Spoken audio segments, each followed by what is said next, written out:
115. Sige pa, ala na 17.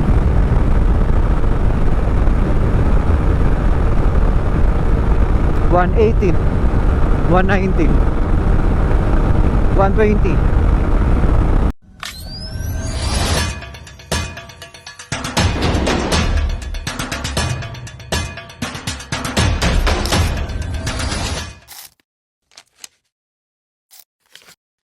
Kung naghahanap ka ng scooter na pang city, pang long ride, at pang off-road, baka ito na yung hinahanap mo. Isa na namang magandang umaga sa inyong lahat. Nagbabalik ako nga pala si Nads, and welcome na naman sa ating channel. So in today's vlog, nasa harapan natin ang napakagwapong scooter na ipinagmamalaki ng Honda. So ito yung ADV 160. So ito yung pinaka huling nilabas ng 2025. Medyo madami na rin akong natry na scooter, but honestly, ngayon pa lang ako naupo dito sa ADV. So in today's vlog, i-short review natin tong motor na to. So i-share ko sa inyo kung ano magiging experience ko mamaya. Pero bago yun, syempre pag-usapan muna natin ang kanyang looks. Ang pogi. Sabi nga nila, mini adventure bike. Tingnan mo naman yung kanyang gulong, di ba? Naka-design talaga sa pang off-road. So naka-Showa. So ito ang kanyang display.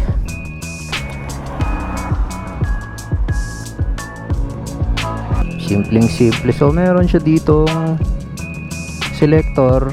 Yung Aerox ko, yung selector na yan, nakahalo dito sa, nandito yung bright niya, yung pinaka selector niya nandito, pero siya dito nilagay. Signal light, busina, tapos high low. So wala na siya nakalagay dito. Dito sa kanan, ito yung pang idle, tapos ito yung hazard, starter, tapos ayan, keyless na siya. So ito nga pala yung itsura ng kanyang key. So ito, ayan, ito yung itsura ng kanyang susi. So itong takip niya magnetic. Ayan. So ayan yung tachometer, fuel gauge, speedometer, time, total distance, so tsaka yung pinaka total trip. So syempre ito yung iconic na tall windshield. So ganyan ang itsura ng kanyang headlight. So ganyan ang itsura ng kanyang mukha. Mukha ding robot eh. So dito syempre naka ABS. So ang pinagkaiba lang ng model na yung 2026, naka ano yun eh, naka road sync, smartphone connectivity. Then syempre meron siyang bagong labas na kulay, pero halos parehas lang naman sila pagdating sa lahat na. Parang iyon lang naman ang naiba. Parang iyon lang, road sync, smartphone connectivity, tsaka yung pinakakulay nung bago. So all in all, halos same lang naman sila nung 2025. So meron akong isang nagustuhan dito eh. Simpleng-simple lang pero nagustuhan ko siya. Ito, tingnan niyo yung pinakatakip ng fuel. Yun. Isa pa. Yun, gusto ko yung ano niya eh, yung pag-angat niya. Oh, 'di ba? Tsaka ito pa, meron pa dito. Gusto ko din 'to. Pag ginano mo yung upuan niya, meron siyang stopper. Yung Aerox ko kasi kailangan sandal mo pa dito. Ayan, ganyan. Hindi siya magaganto. Ayan. Feeling ko mas malaki yung compartment dito kumpara dun sa Aerox. Kasya helmet dito. Tapos meron siyang lalagyan ng tools dito. Tapos ayan yung pinaka-stitch ng upuan.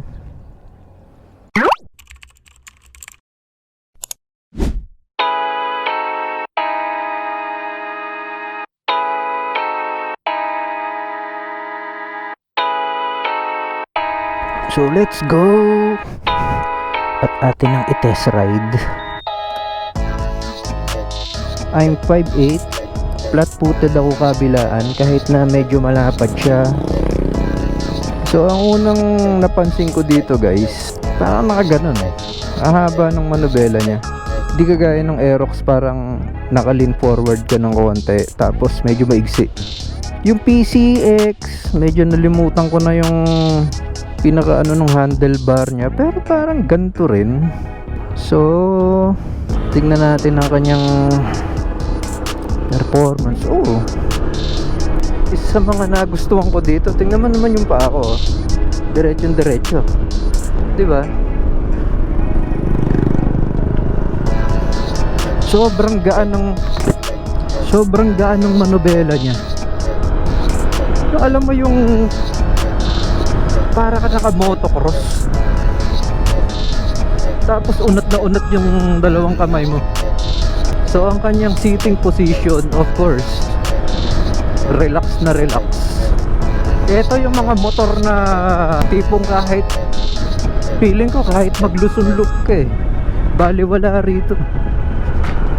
Oh, ang gaan niyang dalhin, ang gaan niyang i-maneuver. Wow, ang ganda ng preno, ang ganda ng initial bite. Teka, parang may nararamdaman ako. Teka, hinto muna tayo, tsaka tayo umarangkada.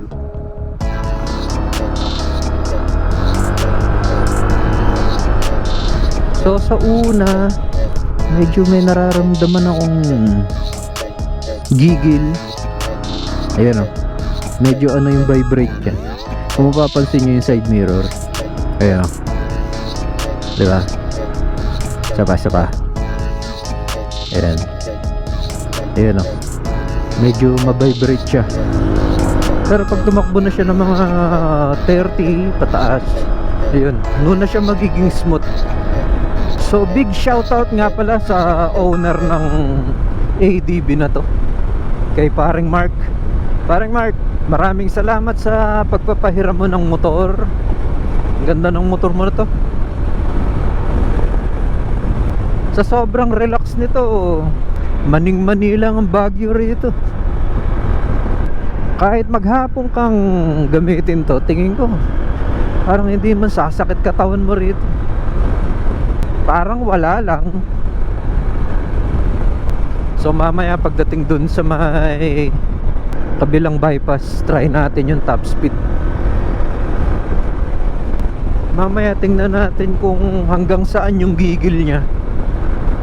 Iba yung feeling pagka nakasakay ka dito, para ka naka big bike. May mga big bike naman pag sinakyan mo, para ka lang naka scooter.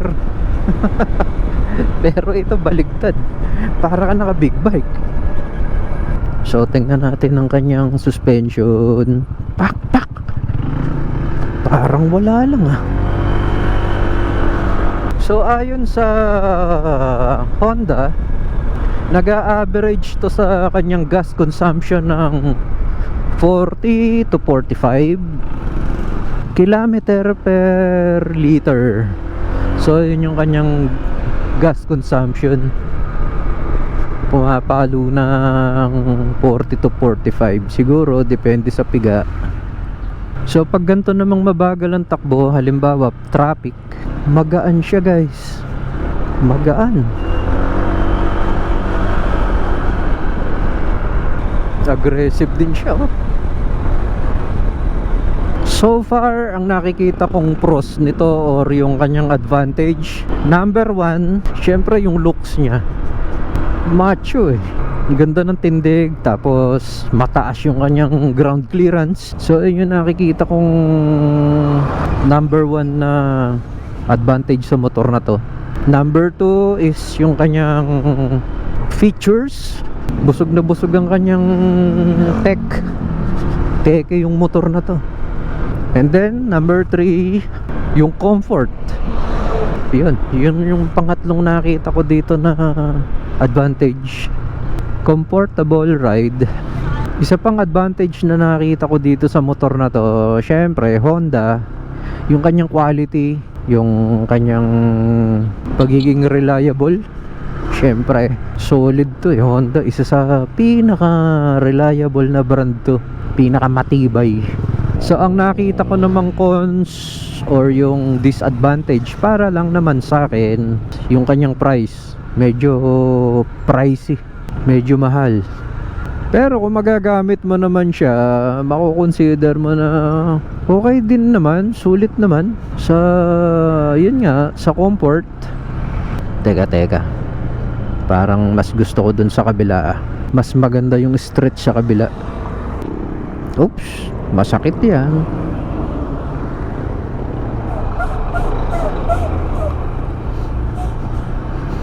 Tatry lang natin yung kung ano yung top speed nito.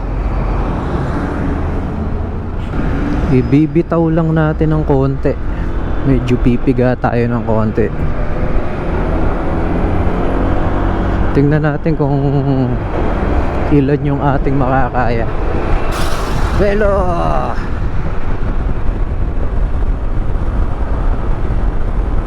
So bago pa to nasa 1,460 pa lang ang kanyang tinatakbo.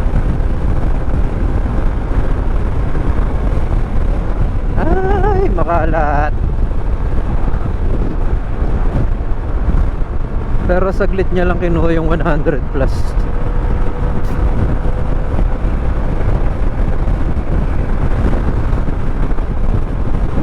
Pagbigyan nyo muna ako.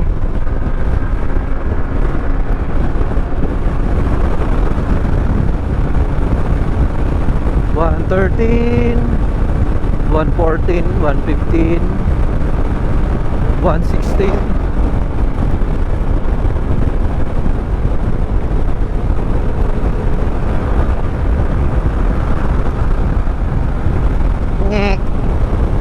Ngek, laki.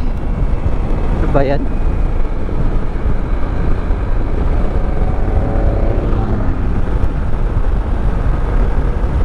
$103.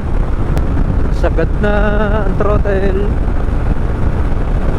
Medyo salubong sa hangin. Wala na ba? 115. Sige pa, wala na. 17, 118, 119, 120. Wala na. Malapit na tayo sa dulo. So 120. Try naman natin pabalik. Belo tayo ng maganda. Pasok. Yeah.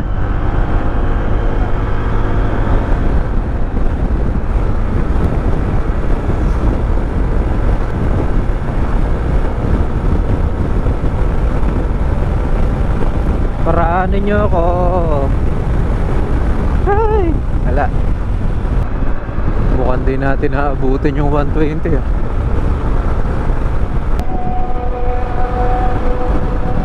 Tabi-tabi po.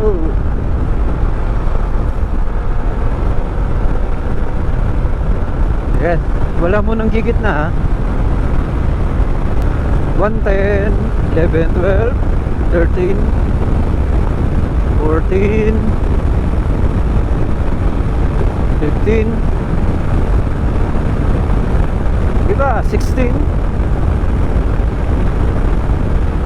17, wala na ba? 18. Ay, wala na. Bigay mo pa 17. Sige pa 18.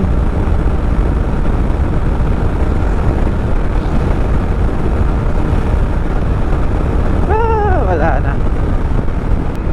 So mga 120 lang ng kanyang top speed, pero kaya pa siguro dahil hindi pa ito masyadong nabe-break in. Tsaka medyo malakas ang hangin eh. Try natin sa kabila paglipat ng crossing.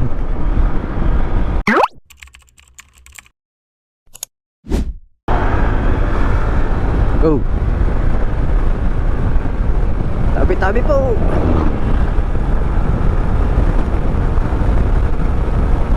Bigay mo pa.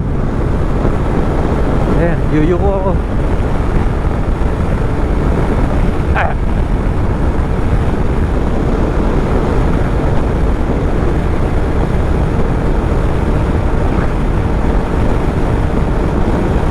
$118. Ano, nakayuko na ako. $119. $120. $120 talaga. Makalat na. Wala na, di na kaya. Isa pa. Baka sakali mabreak yung 120.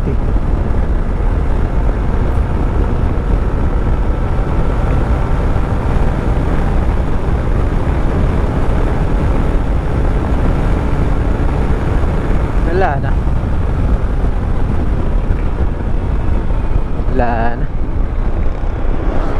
So yun lang nakuha natin, top speed 120. Ayaw na. So ang tank capacity nga pala nito guys, nasa around 8 liters. Mas malaki yung lamang nito kaysa dun sa Aerox. Kasi yung Aerox ko parang 5.5 lang yata yan. Grabe yung comfort nung motor na to. Komportable. Tsaka ganda ng preno. Ang ganda ng initial bite niya. Grabe, pang long ride to. Pwede na pang long ride, pwede pang off-road. Tapos tipid pa. Panalo to.